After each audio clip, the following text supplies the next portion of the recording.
everybody, and welcome to another episode here of the Magic Master Summit. I'm David Da Vinci. Today we're here with Wacky Chad, who is one of the world's best street performers, and we're very excited to have him here with us to share some of the secrets of street performing in the sense of gathering a crowd, making some money, and that type of thing. So without any further ado, Chad, thank you so much for joining us on this big project. Yeah, thanks for having me. This should be a lot of fun.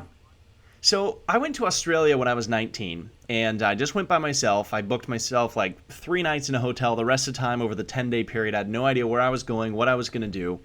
I got there, I wandered over to the Sydney Opera House, and while I was sitting there on the steps, I watched, all of a sudden this kind of interesting looking character came over. He opened up a case, he pulled out all this stuff, he put a piece of rope down on the ground. Next thing I know, there was several hundred people there. He did an amazing show, and then he made a crap ton of money.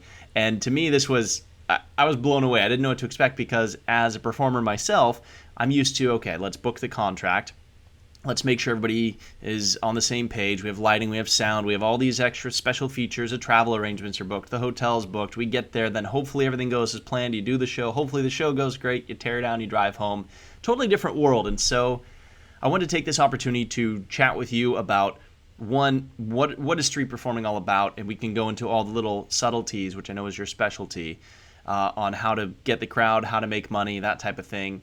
But also, why would somebody want to do street performing that currently is doing maybe birthday parties or school shows or maybe even cruise ships? Maybe they want something different. So let's talk a little bit to that. The reason I got into street performing, because I did start off as a birthday, doing festivals and confirmed gigs. The reason I did it was because I got booked a festival called the Busker Festival. And so we got in, and I was able to, and I was like one of those shows where it was like, this show, we actually have to ask the audience for money. I didn't even know anything about it, and I was like 4 or 5 years into it. So, yes. And it was like, okay, and so I obviously struggled. I had the content first, I had the material, I had the show, but I didn't have the logistics right in the street world, like the format of, gathering a crowd, keeping a crowd, knowing the psychology to what keeps that crowd, what makes them, because you want to start off slow. You can't just tell people, hey, give me money. You have to say, hey, take a couple steps towards a rope. Hey, I want to make the show look more like a show and less like a bus stop happening. And you just say things that kind of ease into it. It's kind of like a hypnosis. They don't start with dance like a chicken. They start off with, put your right hand in the air, and everybody kind of does that. Now put 2 hands in the air, and before you know it, they're dancing like a chicken. Right. So that's kind of, I guess, the thing. You don't want to be a con artist. You're not trying to manipulate anybody. You're trying to give people a really good show. So if you obviously work on your material, your show, your tricks, your content, whatever it is, especially if you're a stage performer, you should have a lot of that material. And then the benefits to street performing is you get to work on that material. It's like, it's paid practice, basically. Yeah. And meet a lot of cool performers. I've made a lot of great friends doing it. I even got dates doing it. So there's benefits.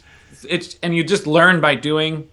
It helps with your transition. And most importantly, it also helps to give the audience what they want to see. Because with an audience that can literally walk away, and you're doing something that you think is a good trick or a magic trick or whatever it is that you do, you might be like, this is impressive to me, but it's not really that impressive to the audience. For instance, like the concept of the coloring book of magic, it's a great magic trick if you're a layman, but to a magician, it's not that exciting. You know how the trick's done. Yeah. But I've seen people get super impressed by that trick if they don't know what they're doing. I was when I worked at Chuck E. Cheese. This guy had it, and I was like, "What?" Yeah. Yeah. So I guess you just learn on what the audience wants to see, than what another performer would like to see. You do kind of have the balance of both, but.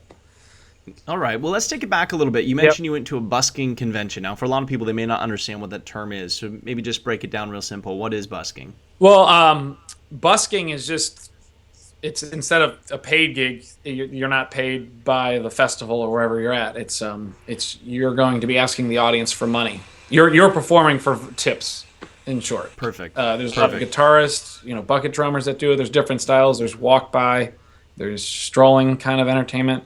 But the ones that really make the money, I would say, is the circle shows. The ones that gather a crowd, keep the crowd, let the crowd grow, and then they kind of ask for the money at the end of the show, or the tips, the donations, and even just the appreciation. Because sometimes I'm not even really in it for the money. I'm in it for just the fact that I get to show off a little bit and put a little bit more positive vibes, make the world a little better, in hopes of getting, reimbursed, I guess. One thing I wanted to talk to you about specifically, and one reason I had you on this, is this whole course that I put together is not only for magicians and illusionists, but also for comedians and jugglers and stuntmen. So you mentioned that material is important. Take a minute here to explain to our audience what type of material you're doing, because you aren't exactly a magician. Right. I would say the best way to describe my show is I'm a stunt comedian. I do tricks, kind of like, a magic trick. I do just tricks. And I tell jokes, kind of like a comedy magician. But it's not really important to be funny. It is important to be funny, but it's more important to be likable and charming. You don't actually have to have formatted jokes. You have to be inviting. You have to have some kind of charismatic of wanting people to watch you and inviting them in, and being kind of the initiator of, hey, I'm going to start a show and I would love to have you, join me and watch the show. You sound very welcoming. It's a positive vibe, and people are kind of more attracted to that. Yeah. Now, you definitely have your own niche, and that's one thing that we actually talk about in our presentation with Brad Ross. He has a course called the It Factor, which I highly suggest people pick up. And we do a talk basically talking about what makes you unique. And so you found that. Have you found that your uniqueness has helped you in your street performance to be able to gather a crowd and get tips? Oh, by far. I think that people don't really care to see juggling on a unicycle, but I've made them care by the fact that I'm able to express myself, and I'm doing stuff that I kind of want to do, but at the same time, it's like, I don't know how to explain it in a nutshell, but it's like I'm being me, and people love seeing people be themselves and be themselves fully, and I think that's kind of an attraction to that. And I think the more you do it, the more you just don't care if you want to dance in public or do certain jokes or do these kind of things. You become your own person, and I think your own character, and you just find your voice. And once you do that, you kind of break the ice on just being a very likable person. If that's it's exaggerated. I think that's great advice. Yeah. Now let's break down in simple terms what exactly street performance involves. I know there's a few steps to make it happen. Can you explain what those steps are real quick, and then we'll just touch on a little bit of how to do that? So what do you mean? Sorry, say that again. Make it happen? The steps to be able to first of all, I guess, what are the steps to being a street performer? You have to have material, then you have to get the crowd, and then you have to ask for money. So we talked a little bit about having your material. Then how do you get your crowd? There's a lot of steps to it, but there are a lot of small little steps. Like I say, you start small, and eventually you get there, if you're really trying it for the money or, that kind of thing. But to break down those steps, it's obviously, gather a crowd. And if you have content, you'll be able to keep your crowd. And if you have a good tip speech, and I still struggle with my tip speech, but if you have a good tip speech that's to the point, it's direct, it has some basic elements to it, you can get the money from the audience. You can't just be like, give me all your money, you have to, even using word choices in your show and even in your tip speech, things like saying the word money, people are turned off. Saying the word cash, people are turned off. Saying the word donation, a tip, pay me what you think the show is worth, or more. It's a better way of putting it. Yeah. Giving your audience a cop out in that hat line, oh, I know it's the economy. You want to stay away from giving the audience a cop out kind of lines too. Okay. You're really you want to tell them what it is. You're not paid by the festival. You're doing this because you want to do it. You choose to do it. It's something that you love doing, and and you want to get paid by the audience on what they think that you're worth. So it's kind of like an honest profession. So you want to kind of explain that and just say, hey, I'm out here. No one's paying me to be here except for the people that watch. That's you guys. Yeah. So come up at the end and show your appreciation. And, this show is for everybody. whether you have money or not. Those kind of lines that kind of show that everybody was invited to the show, nobody was turned away. That's a cool thing to do because you go to a gig, a comedy show, it's $20 a ticket. They turn you away if you don't have money.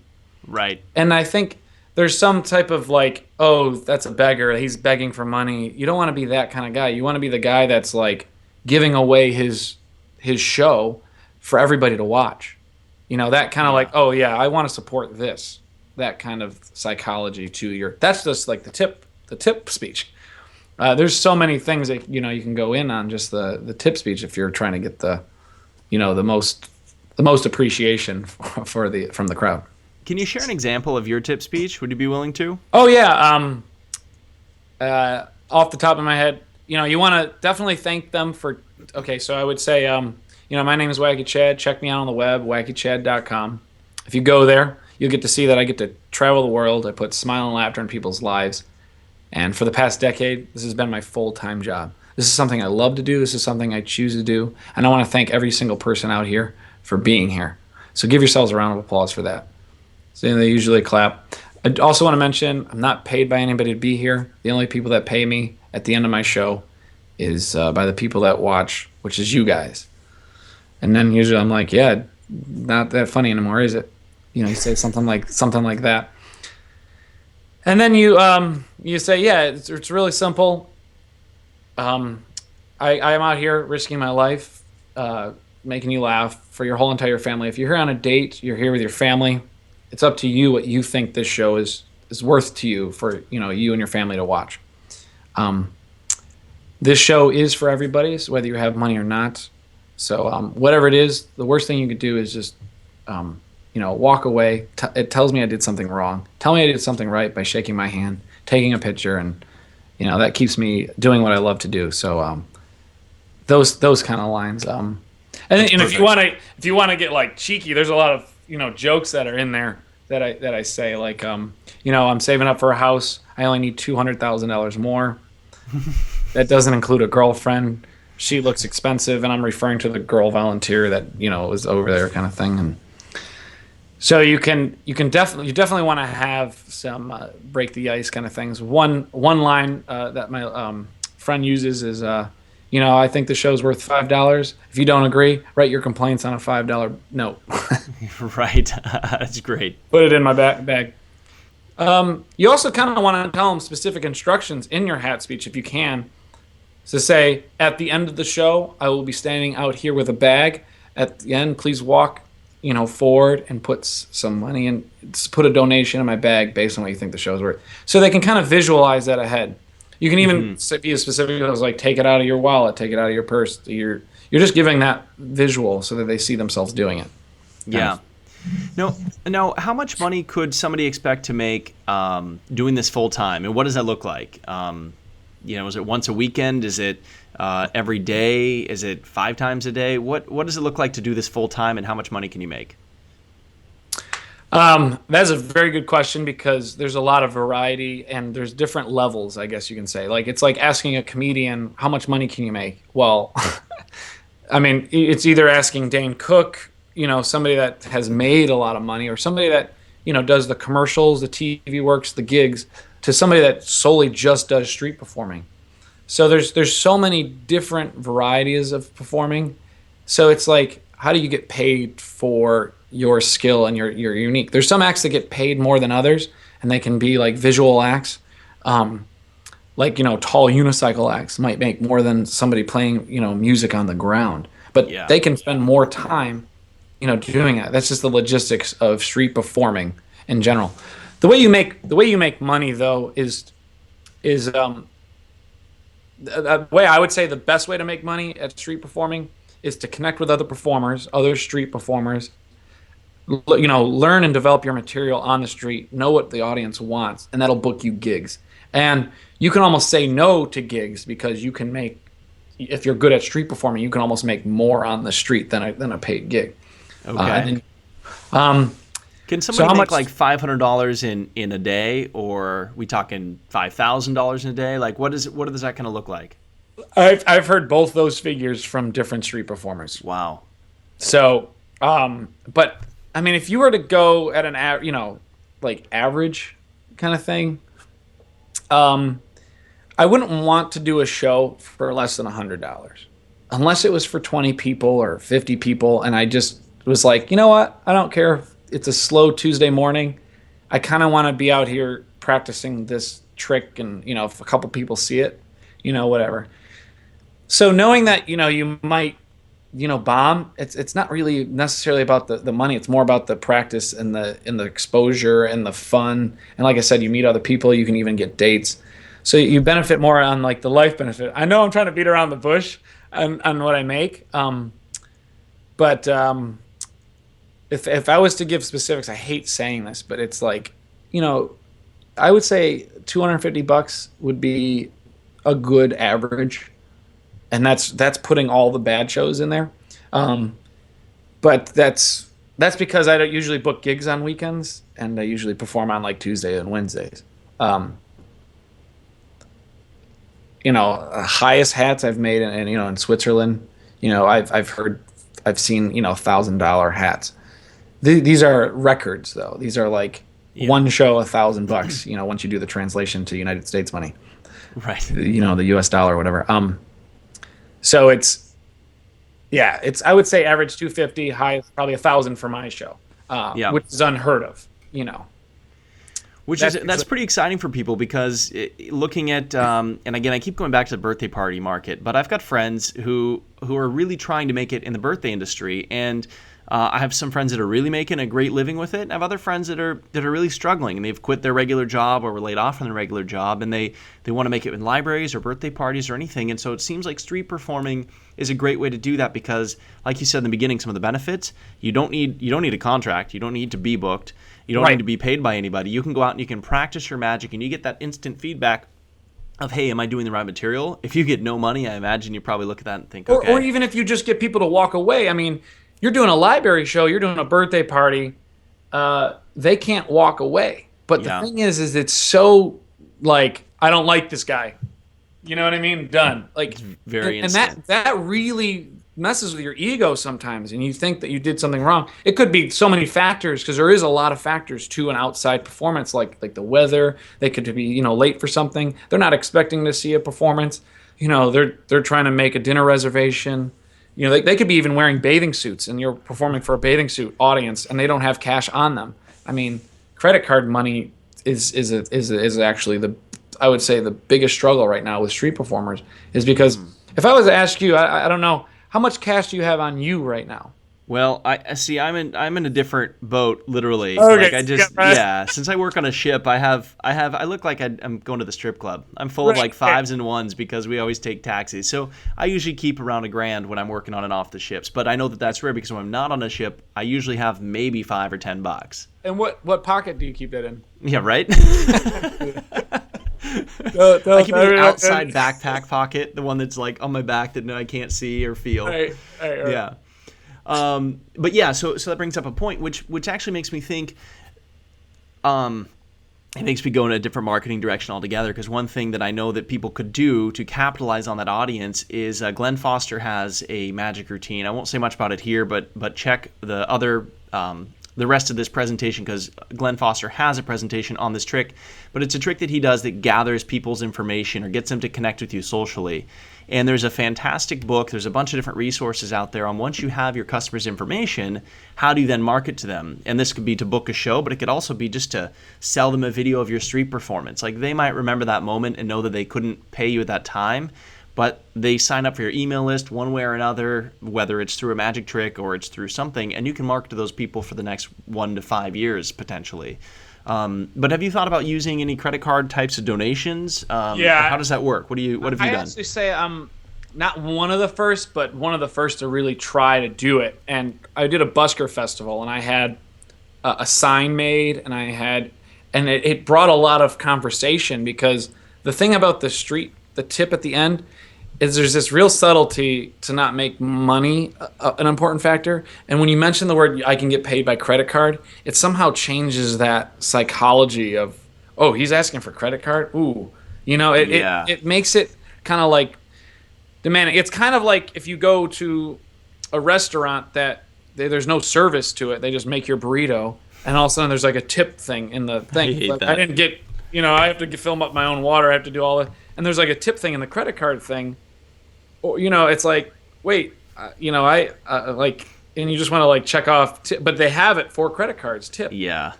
and it's kind of like, no, like that's kind of the vibe I feel with street performing is like, it's got that like, ooh, that credit card you got to fill out, and it's just, I don't know, I mean, wait staff are able to do it, so I think that it's going to die out if we don't figure it out. That's all I know. So I tried the psychology of having a sign, a cash tag made. I've had hand out like fake like IOUs with my PayPal email address on it, thing. I've had a tip button on my website, which I think just doesn't help me for like clients. It makes me kind of Right. seem like a street performer. There's also one I haven't tried, which is called Dip Jar, but it's you put a credit card in there and it just takes $5 out of it. It's called dipjar.com. I haven't tried That it yet. sounds great. But the thing is, I think it just, you can put it at $5, but if somebody wants to give 10, you gotta like change the machine. I've carried the square up things. I've had people come up and say, I'd give you money, but all I have is credit card. The thing is your show could be worth $5, and that person might want to give you $5. If they have $3 cash on them, guess what they're going to give you? Do you think they're going to give you $5 via credit card? No. They're going to give you $3 because it's not going to bother them. If they can get it for free or cheaper, that's what people are going to do, and that's what happened with like Game of Thrones and HBO. Like everybody just downloaded that content for free. We're very spoiled on entertainment as a whole, and if we can get it for free, we'll do it. And I'm definitely guilty of it. I just definitely try not to. Yeah. All right. So that gives some great tips on the credit card stuff, and I think that could be a whole presentation in its own. But Yeah. Let's go back to some of the basics here. And I know you have a bunch of subtleties you want to get into, but let's say you found a location, and you want to go perform on a Tuesday afternoon. And I guess that's something. What's better, morning or afternoon, or is it location dependent? Yeah, definitely location. The best way to find a pitch, a place to perform, is to interact with all the street performers in that town. Maybe sometimes I'll go to like Auckland, New Zealand, and I'll see like a guitar guy asking for money, and then I'll ask him about the regulations and stuff like that. And you can do it. They don't require a permit, so you can kind of. And then they can be like, oh yeah, the circle shows, they perform in this square and that type of thing, and you just can't have speaker systems. So it's always good to, wherever spot you go to, you can ask questions and get a feel for it, or Okay. from others. Let's get into regulations in a little bit, but the first thing that came to mind here is you mentioned look for where other street performers are performing. Now, Yep. What if you're in an area that doesn't have other street performers? How do you best choose the time to go perform there? I mean, it's kind of like good luck, because you're gambling a lot, because one, if it's a very busy spot and there's no street performers, there's usually it's regulated where you can't do it because it's a private property. Now, Okay. there's always been iffy spots between panhandlers and busking, and if you look at your laws about those regulations, you can't, you can go everywhere, but you can't at the same time. Okay. You're literally on the line with busking.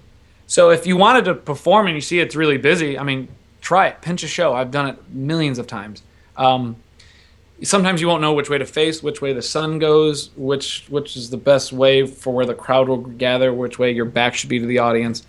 So that's why it really helps to, don't just show up and try to do it. I have, Okay. but it's usually you're gonna get shut down by the park or wherever it is that you are at, by the security or something like that, or even Okay. officer. It makes you look just kind of like this big when you do. But. Now, you mentioned check with your laws. Where would somebody go to check to see are there street performance laws, and how would they get a permit to be able to go do that? I guess depending on where you are, like I said, if you see another street performer, definitely ask. That's the best way. But online you can go to a couple websites like buskercentral.com. You'll see all the festivals. You'll see a lot of help there. You can even connect with a lot of performers. I don't know if it's really updated that much, but at least it doesn't look updated. But anyway, yeah, that would be the best way if you were to try to find places to perform and see where you could go. If you were to see a spot, on a Tuesday afternoon, I mean, yeah, you can just do it. I mean, no, there's the like freedom of speech, is like America. But if you're trying like all over the world, you should probably check with other acts in that Right. town and see about local laws, because they don't like panhandlers. And if you're a first timer, you might be begging for your money in the beginning, and Yeah. kind of going around the bush, a little bit with that. Okay. So let's say we know a location, we've got our permit, we know we're good to go. How do you start gathering your audience? There's millions of ways you can do this, but if you were to stick to a format, and I mean the format is like you can throw that out the window. You can do your own thing. It's your show. You're your own boss. But if I was to give suggestions, I would say you could either be really loud in the beginning by getting the audience to clap, or you can be very subtle in the beginning. Depends on if you want to do a long build or a short build. I would recommend setting up, putting on your microphone first, turning on your system, and start chatting with everybody that's kind of walking by. Like, hey, how you guys doing this lovely day to be outside? And you're just saying a couple things that are just as you're setting up, but your microphone's on, you're setting up, it looks like you're doing something. You might have music playing, you can have it play loud, you can have it play quiet. You can not have music at all, and it can just sound like you're just talking to the audience. You can welcome like 5-10 people. Like, let's say there's like a family. You can be like, hey, I'm going to start a show in about 5 minutes. Have a seat over there, and I'm trying to gather a crowd, and you want to stick around for this. It's a good show. I've seen it. Those are lines that you can say. Okay. Now you said I say a lot. I say a lot of jokes, like walk by humor, like, "Mom, is that you? That's not Dad." Those are lines that you say to a couple, like an older couple kind of thing. Or you can say things that you can say. I actually carry a wedding ring in my pocket, and I like fake propose to like a girl walking by. Kind of thing, like, because you're usually like in the square or whatever, and what you're doing is you're creating attention. You're creating attention, and you're kind of making it look like you do a show. You could actually be ready to perform, but you're still pretending like you're setting up to hit that thing. You're that's the way I do it, I guess. And in the beginning, you say, I'm going to count to 3. One, if you make it seem like the grand finale, end of my show, I'll give you the best show I can do. But we just clap lost as loud part as of you your can. We're feed trying to there. get more people here. You said in the beginning you count. I count to 3 to get them clapping as loud as they can. Okay. I give them specific instructions before that build up. Like I say things like jokes like, if I don't hear you clap, I'm gonna slap you to make the noise. Like this show I'm doing for you, I'm not doing it for me. I've already seen it. I don't care. So if you want to have a Saturday show or a Tuesday morning show, it's up to you guys. But if you clap like you want to see golf, then I'm going to give you my golf show where I go home and I play golf. So those little subtlety, they're jokes, but they're also like psychology to that buildup of that first applause. Okay. If you watch a lot of acts, they'll get that crowd clapping like immediately, and then more people will hear it, and then all of a sudden, boom, they got that first initial crowd gather. Okay. Now you've talked about how to gather that crowd and the permitting process and where to go. Now that you have the audience, how long of a show do you do? And how do you determine how long it is? And is that flexible and kind of free-flowing, or do you have a set 15 minutes you always do, or what's that look like? You want to give A+ material. Maybe with a B+ joke in there if you're trying a new joke out. But if you're giving, I don't know how to explain it. If you're not giving a good show, they're not going to give you a good tip, and you don't want to waste people's time. And even subtleties, like I've seen a lot of breakdance groups, they waste people's time by like, all right, I'm going to play some music. And then they'll like, they'll go to their iPod and their butt will be in the audience face, and it's like, you get a remote, problem solved. Yeah. Kind of thing. Or at least have somebody, we're going to play some music. It's those little subtlety shorts that they don't have like this dead space, in it. So you want to have your show compact and have good transitions. Obviously in the beginning you might not be as good, but you'll know when people walk off. There's a couple times where I know when people walk off, and because I saw walk-offs from when I was done doing one part of my show, I would literally go, okay, for this next bit I need a volunteer, and I would just grab a volunteer out of the crowd. because Okay. it just immediately, now I got somebody on stage. So that fixed that transition. But it was like, I got to go into this bit. So instead of asking for a volunteer and you have that dead Just space, it's grab just them grab one. quickly. Yeah. And it's kind of a joke now too, you know? That makes a lot of sense. I mean, even in live theater, when you go out in the audience, you take the time to find somebody. You break that moment of where you leave the stage to go take that time, and you can really feel in a theater environment how that just dips. Yeah. Yeah, we've now done it in our show where my wife goes out, I stay on stage talking, she goes out and actually picks somebody, and we've made the trick happen where I never have to leave the stage, and because of that, the momentum stays. So Right. I definitely understand what you're saying with that, where if you stop and you're asking volunteers, that's, if I was somebody who was like, nah, I'm on the fence about this show, I'd probably take that opportunity to leave as well. So I think that's a great tip for people. So if you're first starting out, try to do a 15-minute show, Okay. maybe 25 if you kind of have experience with performing. But my show is a solid 30 minutes, 35 minutes. After that, they don't want to stand there that long. They really don't. So yeah, I would definitely recommend less than 40 minutes. But if you're starting out, 15. yeah. But the thing is like you don't want to include the gathering as that time. You can have a 20-minute crowd build and then your 30-minute, 40-minute show.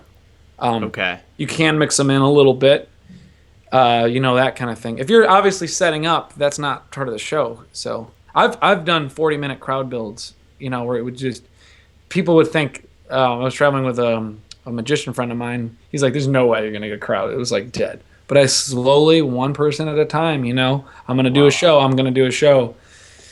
But it's like a give and take because you want to have some kind of filler material to give them. Be like, the show's, this is going to happen later, that kind of thing. So then, what kind of material do you do in your show, or have you seen magicians use? Like, how do you structure the show? Is it a lot of audience participation? Is it, I know with some of your stuff, it's kind of death-defying. How do you recommend people structure their show? Because I'm sure a lot of guys out there have great material, but now let's put it together for a street show. Street show, you want to. Everybody's a volunteer. You almost want to treat everybody like a volunteer. Each specific person, because you're getting paid and you're getting judged by everyone, and each one of them is paying you. I know. So if you're making eye contact with, I get 5 volunteers on stage, but getting the audience, everybody to clap or do one thing is everything. Like that magician trick that everybody, Yeah. That's everybody's doing it, kind of thing. So that's more what it is. Even if the person's not volunteering, you can kind of, as you're walking by with, like, I ride a unicycle, as you're walking by, I like scare like a group of people. Now that group's kind of like part of the show because it's that group. And then it's this guy that I pick. So I guess what I'm trying to say is, you almost want to make everybody feel like they were part of the show somehow, even if they're not on stage. And that's even just with performing, because people want to feel like they're part of it. And even if they're sitting comfortably in their chair and you do something to them, like talk to them or say something where they can interact back, or even if they heckle, you can almost kind of encourage it, but snip it in the butt at the same time. Yeah. So that's, so I guess, what was the question was just like, how do I structure my show? What do I do in my show? Yeah. I unicycle, juggle. It's a tall unicycle. I also do jump rope on my butt, and I ride like a small unicycle, and I jump rope. I have like a jump rope routine with that. But I ride a tiny bicycle. I put a kid on my shoulders or a college student on my shoulders. I ride that around. A lot of comedy there. But I would say a lot of the main thing of what makes me unique and different is I do extreme pogo stick tricks.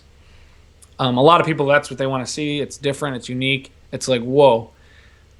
I've made it so, it's obviously a visual trick. It keeps me above the crowd's heads. It's very, logistically, it's really good for the street because of how, visual it is. Because I've seen a yo-yo show.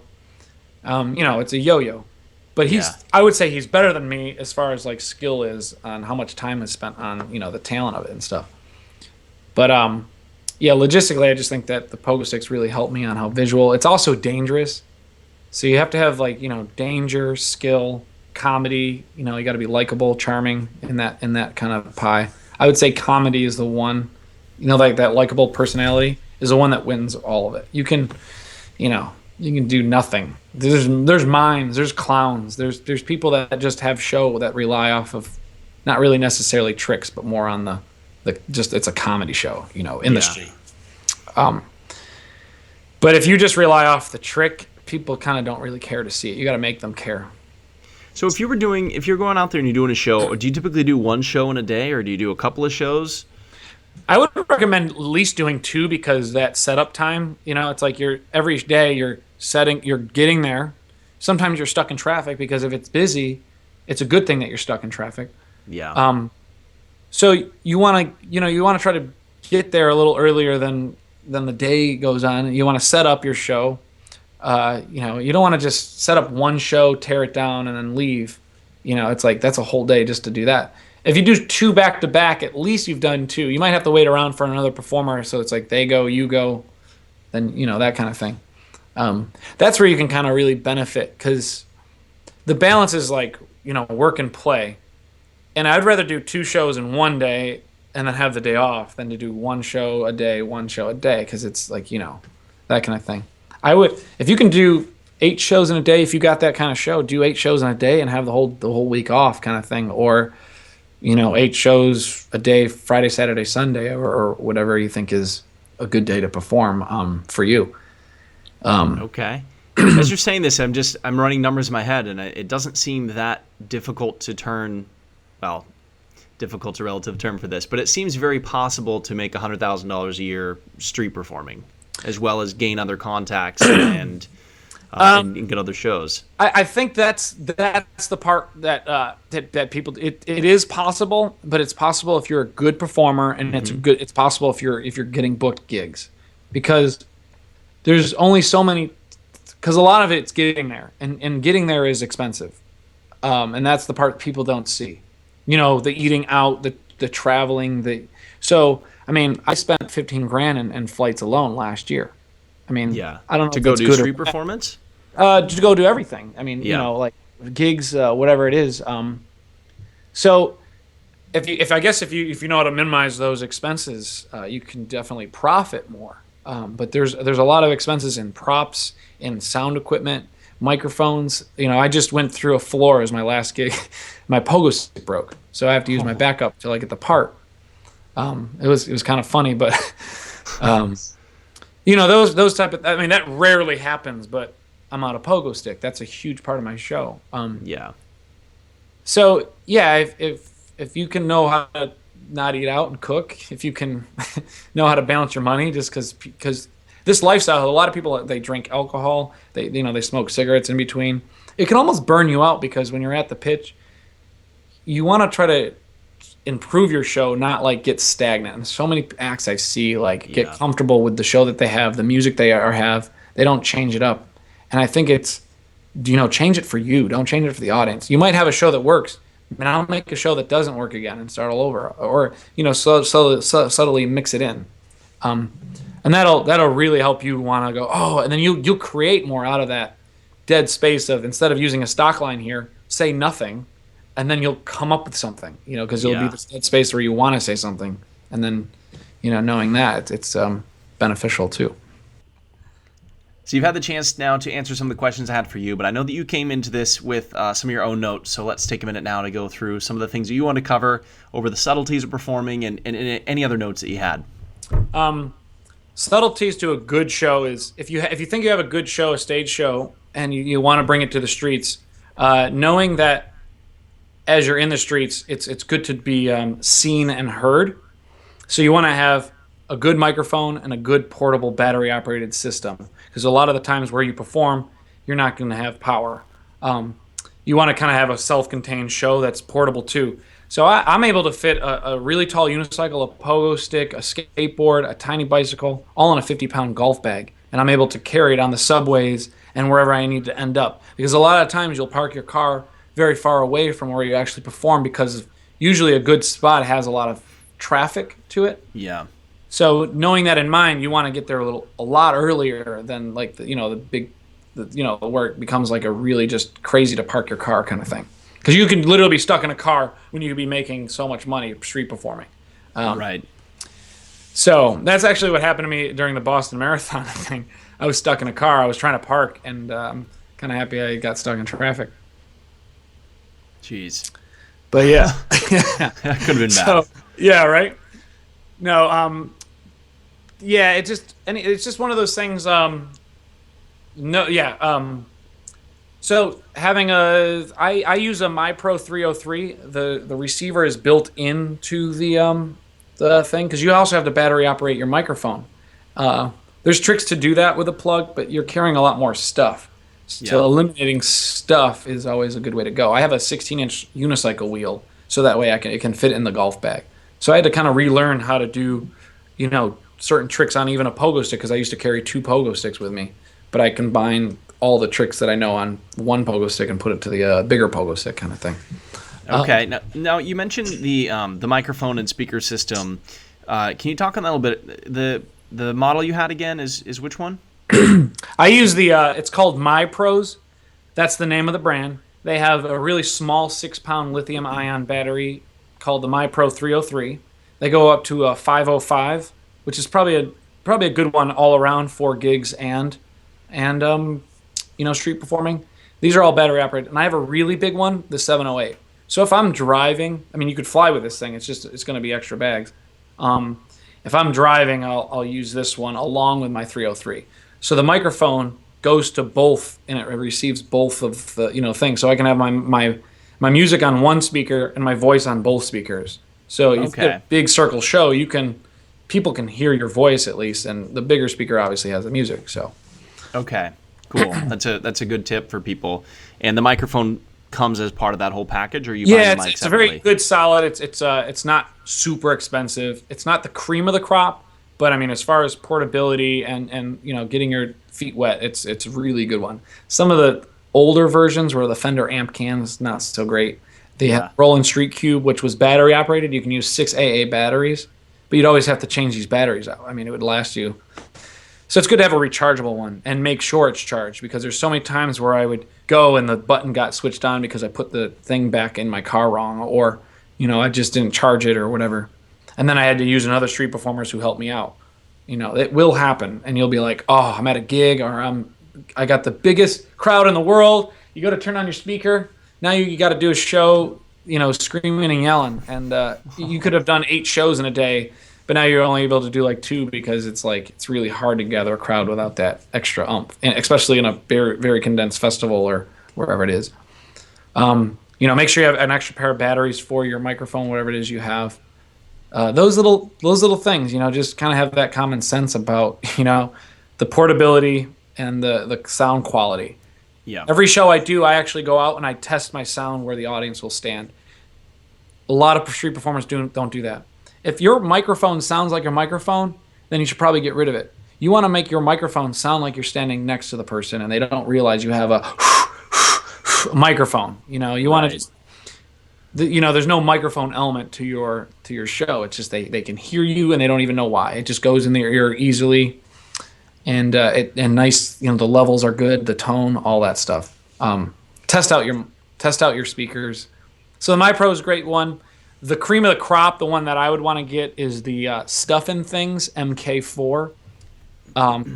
My friend got it. I seen it. It's really good. They did a really good job on the portability and the lightweight and the sound quality on how loud it is for how small it is.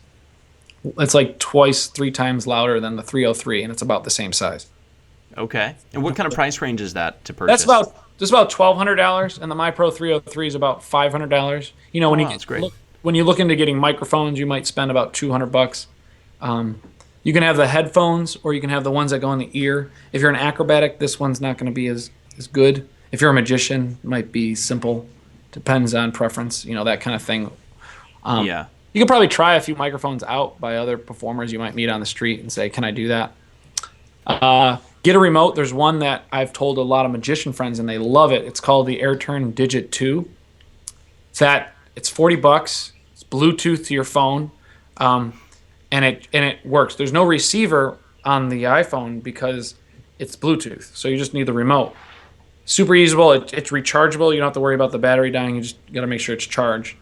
And I hit the button. It seamlessly. If you have a nice application like a show cues app, have you familiar with that? Yep. Yep. I love it. A lot of performers go with a cheaper version called the Go Button app. I haven't really played with that much.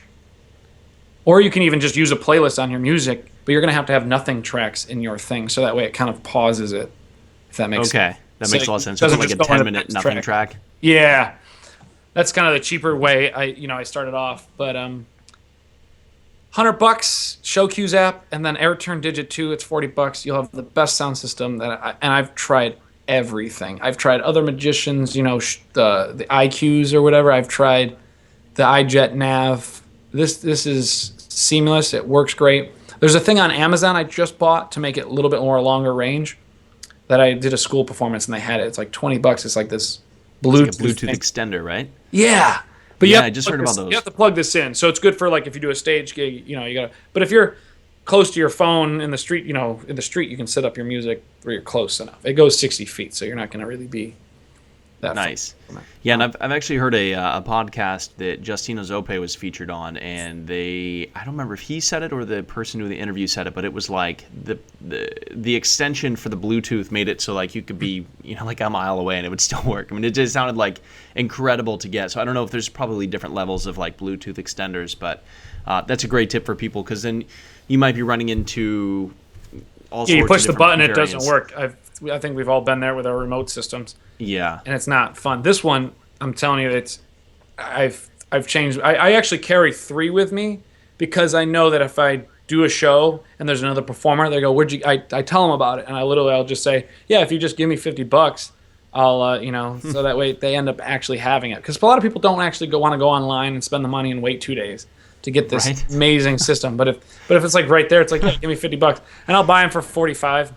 They get the whatever. But it's more of just really giving it and helping the other guy out with this remote system. Because if you have a remote system, the possibilities to enhance your show with sound effects, more music, that kind of thing. And with the Show Cues app, you got the fade outs. It makes your show very seamlessly. And there's a lot of breakdancers, they'll just turn around, and they'll only have like 3 bits with music in it. Yeah. I have way too much music bits, but I'm able to break it down like this routine has 5, this has 10, so I can kind of know you can take away from that. Okay, those are great tips. So yeah, you want to be seen, you want to be heard.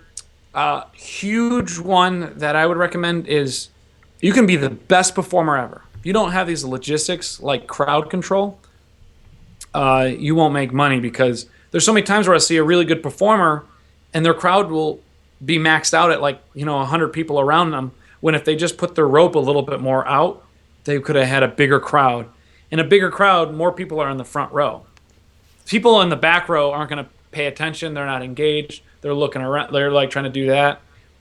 So especially if you're a breakdancer, have the crowd sit down. I have a bit in my show where I put the kid on my shoulders on a tiny bike. I go, "Hey guys, this is a really low to the ground stunt. If you don't mind, if you didn't get your hip replaced, just kind of kneel down, sit down. Don't worry about the dirt. It's not going to be there when you get up. And it really helps out so that more people can see. Yeah. If you don't want to sit down, just let somebody a little shorter or, younger, go in front of you. And you just try to say a couple lines that kind of initiate that. You might not get everybody all at once, but you do kind of want to do you do want people to see. And you don't want to say, "Hey, everybody, I want to make sure everybody can see and I get a big crowd so that way I make a lot of money." You don't want to say that. Why not? Yeah, right. You want to do it so it's in consideration of other people wanting to watch this show. I just ask that you kneel down and sit down, or let somebody ahead of you if you don't want to do that. And then they kind of shuffle a little bit. And I say a couple crowd control points in the show during my show. So it's like, "All right, everybody, can you sit down again for this last trick?" Or, Okay.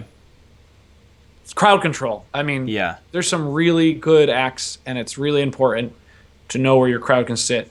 If you play it too big, it's going to look kind of spread out. And if especially, so you got to know that balance.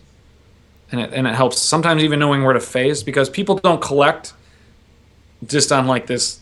They need to stand near fire hydrants and trees and things to lean against. Yeah, they kind of conjugate over those things because they don't want to be in the middle of front row in the middle of just you and them.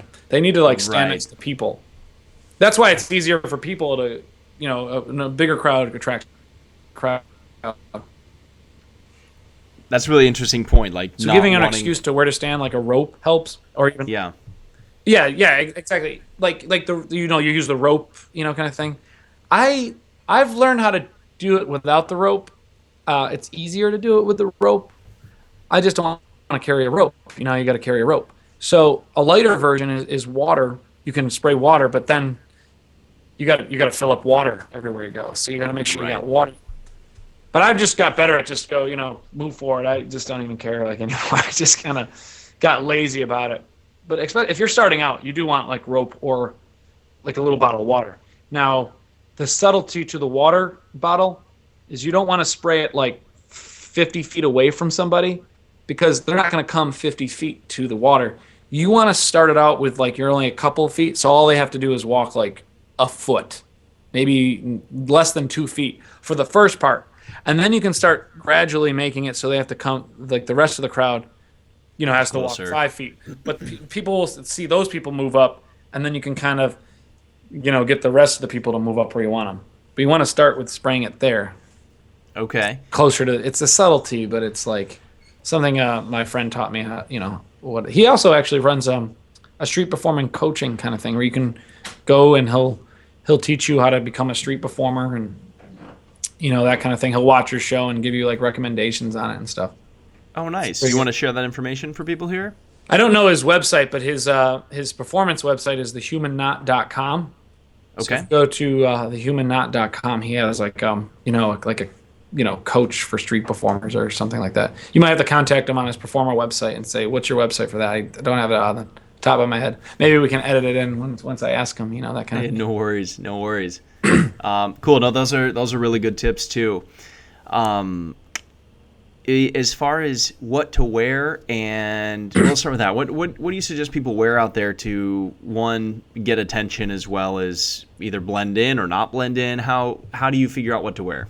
I would wear flip flops and a gray T-shirt and try to blend in and look like the audience.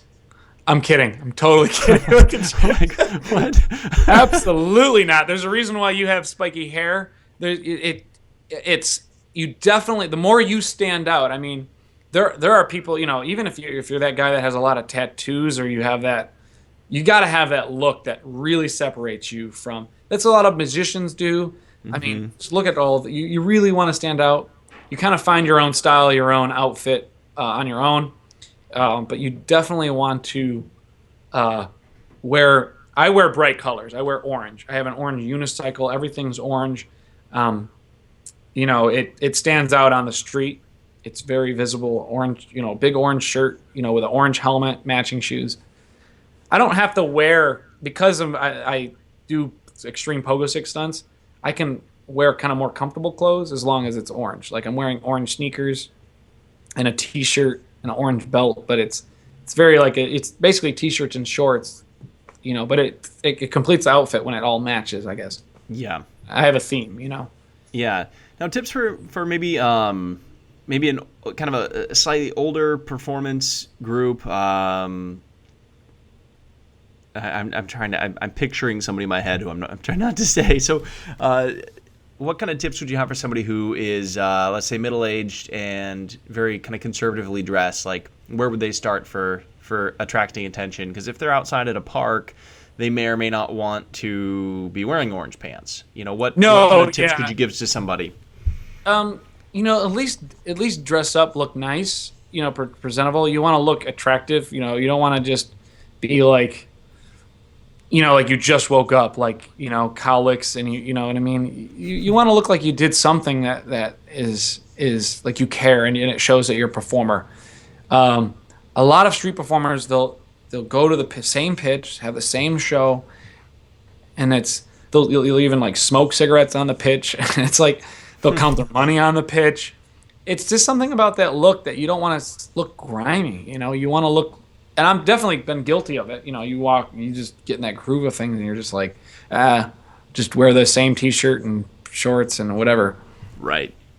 Yeah, the performer that I saw in Australia looked almost like a homeless man, and so but in his defense, I suppose, he helped. That look made me look at him, because in Sydney, you didn't see a lot of like homeless people roaming around like you would in Right. downtown Riverfront Park. So you see this dude who looks kind of homeless. You're kind of paying attention. Then he pulls out a rope and he's kind of quirky and he's making a line there. And I'd never seen street performance. And then all of a sudden he's like, cracking a whip out of people's faces and knocking cigarettes out of their mouth. And and it was like, I don't know if I trust this dude, but he's was different and he stood out.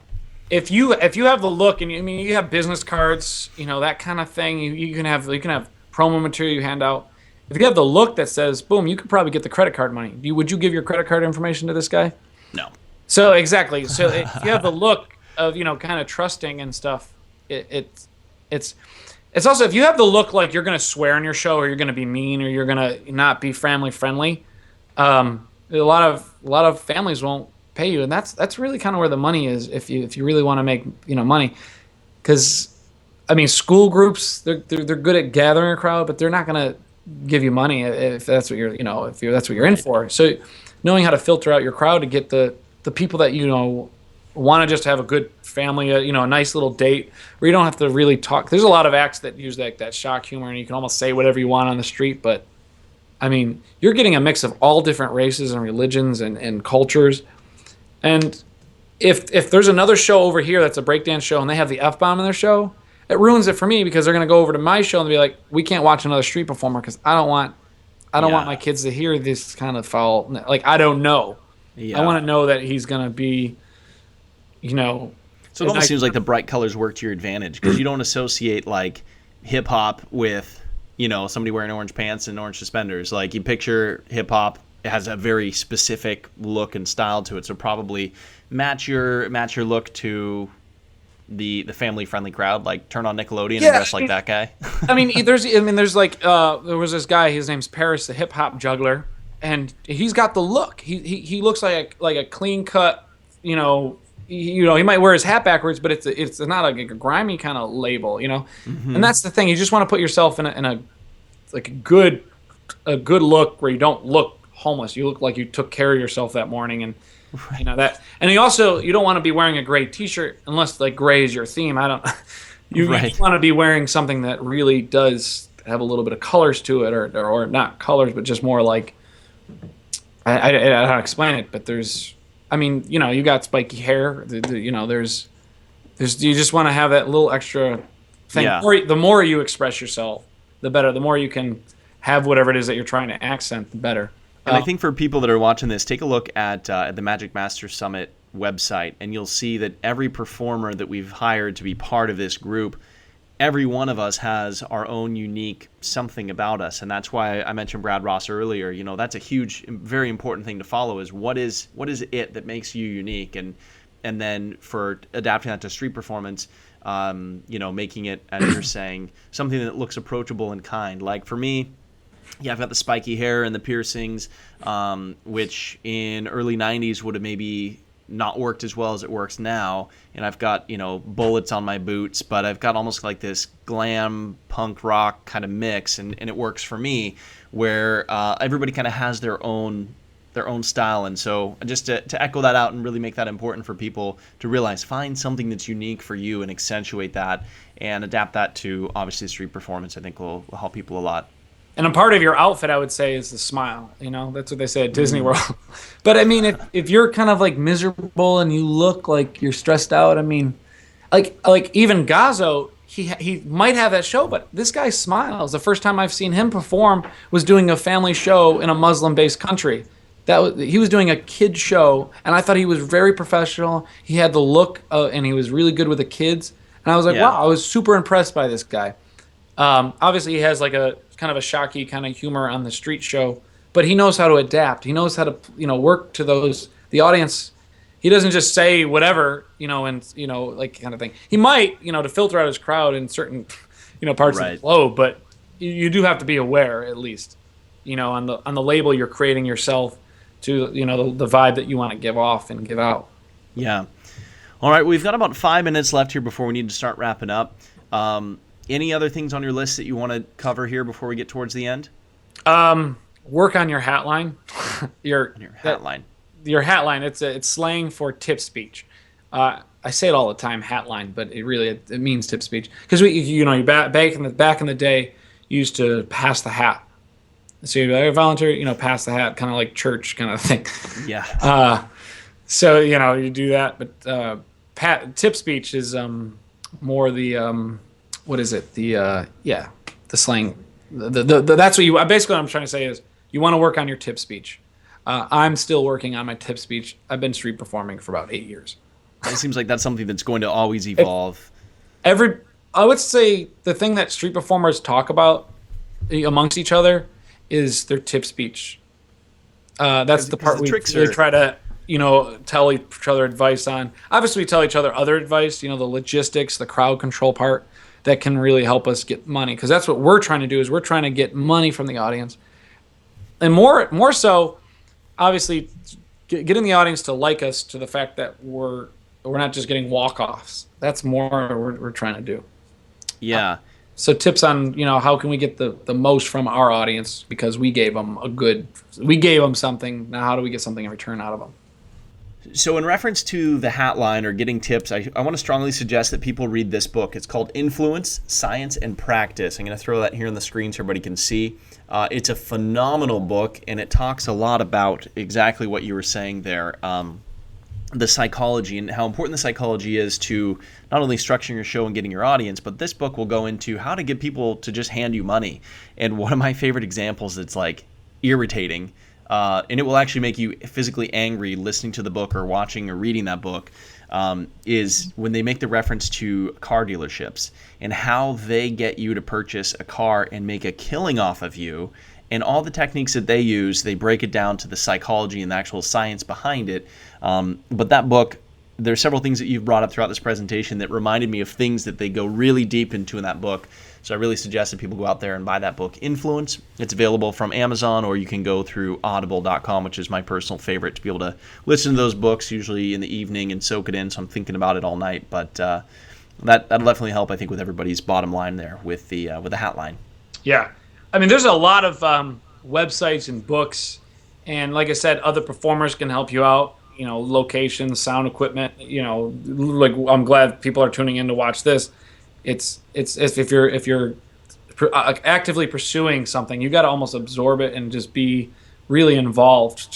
So you almost know it like the back of your hand. It is a second language, street performing, and once you learn some of the subtleties and some couple phrases and things that you do, it's all cake and candy after that. It takes a couple hundred shows that's what they say, 100 shows, you're good. I think you can get that down to 20 if you kind of are really good at observing constructive feedback and, and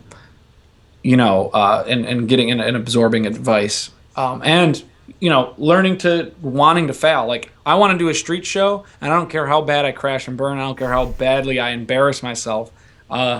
I want to do it. And if you have tricks, like a lot of magicians or performers, they have content. They actually, the rest is just kind of knowing the little bit of the logistics. But people will stop if you have something good that they want to see, like a magic trick or something. So you're already likable if you are a performer already. So you don't really have to try that hard. You already have that. You might already have your look about you. You don't really need to work on that. You just need to work on, a couple subtleties of that transition from the stage to the street. Yeah, and you mentioned something I live by, and my brother was laughing at me forever about this, but my philosophy in life is hurry up and fail. And yeah, right. The quicker you get out there and you fail and you learn from it, the faster you can make that adjustment and turn those adjustments into money, really, and to make that money and to make the performance better.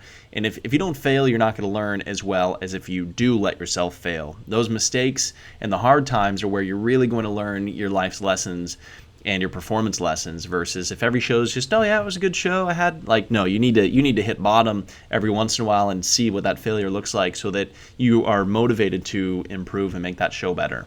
Because your first couple hundred, your first shows in the street, you're not going to want to perform in front of your friends, your family, or other performers, because they're going to look at you like, but you almost kind of have to, like, so that way people can know what to give you as far as feedback and stuff. You got to definitely do it, and you have to just bite the bullet and not make excuses and just go, I'm going to street perform today, and I'm just going to go there. You have to be that guy that will create something out of nothing in a park that nobody gave you permission to do. You just kind of just do it. You turn on your sound system and you start shouting. You have to be that kind of like, like the religious nut that goes out there with their megaphone, or that the people that go picketing and stuff like that. Vote for Trump kind of people.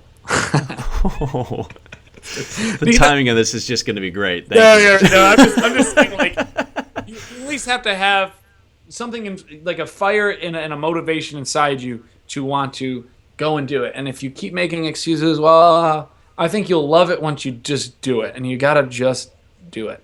And you got to fail. So.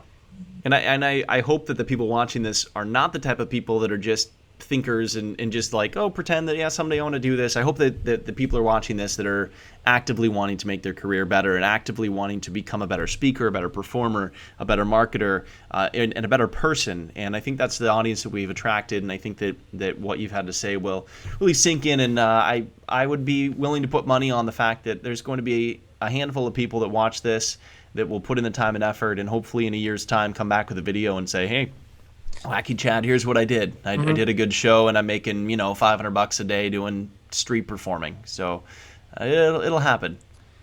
Yeah, like the way you can learn a language is you can spend all your time online and absorbing all this information, a language. But it's like you really got to just go to the country and learn that language if you're really going to be familiar with it. Obviously you want to learn a few phrases, but go out and do it. Go out and like just be in that country, or like to learn that language. And street performing is a language. You just gotta want to be self-motivated to go and go anywhere, because it will take you places. It's a paid vacation. You get to travel. There's a lot of really awesome benefits than just the money. Those are great tips. Well, we have to wrap up now, but I'll end this with the way I've ended all of these, and that is, what's one action step that viewers and listeners can take today or this week to get them closer to their goal of performing street entertainment of any type? What's one action step that they can take right now? Google everything and everything about life, right? So we kind of spoiled to do that. But yeah, just you got to. For street performing, like I was saying before, go out and do it and stop making excuses. Perfect. Well said. Well, Wacky Chad, where can people find out more about you and what you do, and maybe if there's people near you that they can network with you or come see one of your shows? Yeah, I currently live in Boston. My website's wackychad.com, WACKYCHAD. You can Google it, Instagram, Facebook. It's all Wacky Chad. If you don't know, go to yahoo.com and put Wacky Chad in the search bar. All right. Well, and I'm going to be in Boston. By the time this goes online, I'll be in Boston every Friday. So we got to plan to meet up and maybe try to do one of your shows over there, and we'll catch it and get some video footage of it. Okay. And I could probably hang out B-roll footage too for this a little bit if you like. Kind of make something just fun to kind of overlay it too. Awesome. So. Sounds great. Well, thanks for joining us today. All right.